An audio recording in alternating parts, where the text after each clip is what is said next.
मैं आयुषी वर्मा, खबर विस्तार से। संवाददाता वसीम सैफी, जिला बुलंदशहर। स्लग दुल्हन करती रही इंतजार, नहीं आई बारात। एंकर, यूपी के बुलंदशहर में दूल्हा बारात लेकर नहीं आया और दुल्हन बारात का इंतजार करती रही। दुल्हन के वधू पक्ष की शिकायत गुलावटी थाने में की है। वीओ, हाथ में रची मेहंदी और बारात के स्वागत से सजा पंडाल। यह तस्वीर है बुलंदशहर के गुलावटी में एक शादी समारोह की। दरअसल गुलावटी थाना क्षेत्र के गांव नयाबास निवासी राखी का विवाह शिकारपुर क्षेत्र के दीपक के साथ तय हुआ था। 4 दिसंबर को राखी की बारात गांव में आनी थी, लेकिन दीपक बारात लेकर गांव नहीं पहुंचा। वधू पक्ष को चिंता हुई तो बारात के बारे में जानने के लिए वधू पक्ष के लोगों ने वर पक्ष को फोन किया, मगर वर पक्ष की ओर से कोई संतोषजनक जवाब नहीं दिया गया। जैसे जैसे समय गुजरता गया, वधू पक्ष की धड़कनें बढ़ती गईं। शादी की तमाम उम्मीद टूटने के बाद पीड़ित दुल्हन गुलावटी कोतवाली पहुंच गई और बकायदा दूल्हा पक्ष की शिकायत की। आरोप है कि गुलावटी पुलिस में कोई कार्यवाही नहीं की। आज पीड़ित दुल्हन अपने परिजनों के साथ एसएसपी दफ्तर पहुंची और न्याय की गुहार लगाई। राखी का आरोप है कि दीपक को सीआईएसएफ में तैनात बताया था। शादी के दिन लड़की के परिजनों को जानकारी हुई कि दूल्हे की नौकरी सीआईएसएफ में नहीं है, तो उन्होंने विरोध किया, लेकिन गांव वालों के समझाने पर शादी के लिए रजामंद भी हो गए। बावजूद इसके दीपक बारात लेकर नहीं पहुंचा। बाइट राखी दुल्हन, बाइट बंटी। क्या हुआ? शादी तय हुई थी, उसके बाद क्या हुआ? मेरी शादी तय हुई थी दीपक से। हाँ। लेकिन हमारे घर वाले ने सगाई चढ़ा दी, उसके बावजूद वे बारात लेकर नहीं आए। हाँ। 2 तारीख में सगाई हुई थी और 4 तारीख में बारात आनी थी। अच्छा। और उन्होंने हमारे साथ फ्रॉडगर्दी करी, मतलब अपनी नौकरी बताई, लेकिन उसकी नौकरी नहीं थी। उसके बावजूद भी मेरे घर वाले सहमत हो गए कि हाँ शादी कर देंगे। तो उन्होंने कहा कि मेरे को एक गाड़ी चाहिए, स्विफ्ट गाड़ी चाहिए।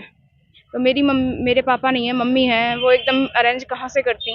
उन्होंने फिर भी बोला कि चलो आप आ जाओ, हम देखते हैं। तो वो उसके बावजूद भी बारात लेकर नहीं आए। जब क्या कहा साहब ने आपसे? साहब ने कहा है कि मतलब हम आपको न्याय दिलवाएंगे। कहाँ से आए हो आप? गाँव नया बांस पड़ता, थाना गुलावटी है। क्या है मामला? मामला ये है, ये मेरी मौसेरी बहन है, ये हमारी मौसी विधवा है। तो इसकी शादी 4 तारीख को होनी तय हुई थी जलालपुर गांव से, थाना शिकारपुर से जो। और 2 तारीख में हम सगाई में जो सारा सामान जो दहेज तय हुआ था वो सारा दे आए थे उन्हें जो है। और लड़का बताया था हमें सीआईएसएफ में, जो कि उसने फर्जी आई कार्ड हमको दिया था, जो अभी एसएसपी साहब को हमें संकलन किया उसकी कॉपी जो है। तो उसमें 2 तारीख में देने के बाद में 4 तारीख में जब बारात आने की बात हुई, हमने उनसे कहा भी तुमने ये हमारे साथ गलत किया, बिचौलिया से भी और बेटे वालों से भी जो है। तो उन्होंने कहा अब तो जो होना था वो हो गया, अब इज्जत बची रहेगी तुम्हारी हमारी भी, शादी कर लो। सगाई में क्या कर दिया? सगाई में हमने दिया था जो दहेज का पूरा सामान था वो था 3,21,000 रुपये कैश दिए थे। 2,25,000 रुपये के हमने जो सोने के जेवर दिए थे, कुछ चांदी के थे, कुछ और वाइट कपड़े, सब सारा सामान दिया था। थाने में गए थे, क्या हुआ? थाने में गए थे हम। थाने से पहले हमने उनका इंतजार करा, वो बोले बारात लाने के लिए। फिर एकदम बोले दिन में जो सुबह को दिसंबर 4 तारीख में एक स्विफ्ट कार दे दो, बारात आ जाएगी। हमने बिचौलिया से कही बन के भी इस तरह से मत करो, विधवा औरत है, उन्हें परेशानी कहाँ से इस टाइम जो अचानक ऐसा करेंगी, क्योंकि भाई वो मान नहीं रहे बेटे वाले जो है। बिचौलिया ने हमसे कहा। तो उसके बाद में हम बोले, हमने हाथ पैर जोड़े, उनको शामिल करी जो बिचौलिया की। उसके बाद में जो बोले ठीक है मैं कोशिश कर रहा हूँ, बारात ले आ रहा हूँ। वो बोले बारात आ रही है, रास्ते में आ गई इधर आ गई। रात को हमने 10:30 बजे तक इंतजार किया बारात का, जब हमने गुलावटी थाना में तहरीर दी, जिसमें कि इंस्पेक्टर साहब ने जो है तहरीर ले ली। और कोई भी उसमें अभी तक कोई भी जो है उसमें कोई कार्रवाई नहीं की गई है।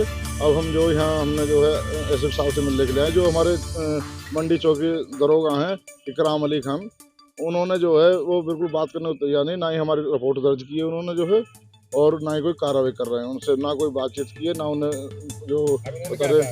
अब हमें जो इन्होंने जो आश्वासन दिया है साहब ने कि हम पूरी कार्रवाई करेंगे, आपको न्याय दिलाएंगे।